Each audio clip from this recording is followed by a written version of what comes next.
Waking Sleeping Beauty is a documentary that Don Hahn and I made about an extraordinary period of time from 1984 to 1994 at the Disney Animation Studios. We had so much great documentary footage from that era. Home movies and scrapbook items and ephemera of making animated films. We thought, let's go back and let's put you in that space. We wanted to really capture what it felt like to be at the tables that we were at and in the rooms we were at.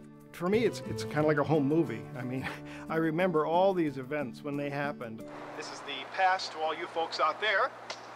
And we're going to go inside and see what it's like. Come on. And who are you? Me? Yes. I'm John Lasseter. He's the cameraman. He's leaving in a little while. Could I show you some animation? Could I show you animation? This is animation. Could I flip something for you? This is it. Look at that. Peter Pan. Oh, looks up and... Oh. It's better than the magic we're making today, but we can't help that.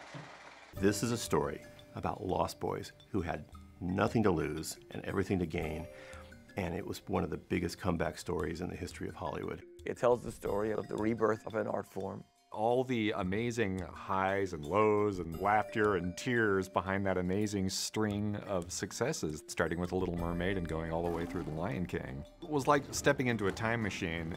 In telling the movie, I wanted to set the record straight. There's been articles and books and pot shots and thises and that's.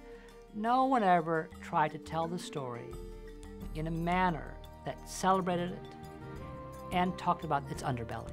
In the documentary, you sort of get these two parallel tracks of what's going on with the artists as they're creating the movies and with management as they're having their own kind of Shakespearean backstage troubles. We have everything that Shakespeare has, including the tight-fitting leotards. Do we have a skull? I have one. It's in the car. I can get it. I'm just saying a naked skull would be great. Would be great, which we didn't put in the movie. we didn't. Okay. Oh, next time. It's fabulous. That wasn't very sincere, was it? Peter would say, in Peter's fashion, very honestly, it's going to be the truth. Warts and all. Warts and all. I give them credit for, really being honest. I think anybody can make a piece that says, gee, weren't we great? And oh man, your car was, my car was great. Oh, loved your car. Parking space was beautiful, and your hair back then was just the and everybody can do that. And we thought, let's not. Who wants the sugarcoat? Sugarcoating's not interesting. Jeffrey was bound and determined to cut part of your world. It was just like, guys, face reality. It's not working. It's not there. We got to do something. And we pleaded our case. He wouldn't listen to us. Howard pleaded his case. Howard Ashman said, over my dead body, I'll strangle you. You have to realize there's a lot of joy and fun that goes into animation. But there's also drama and hard work and late nights. Broken families, fights. Struggle and creative debate. Tension, heart attacks, earthquakes. And it makes for a rich stew of storytelling. I remember on one day, Jeffrey came to the studio and asked everybody to sit down with him and just tell him what it was like to work with him. And he said, just be honest with me. It was the only time that I'd seen Jeffrey with a tear in his eyes for just being moved by what he was pushing the artists to do. There's a saying that out of great chaos comes great art.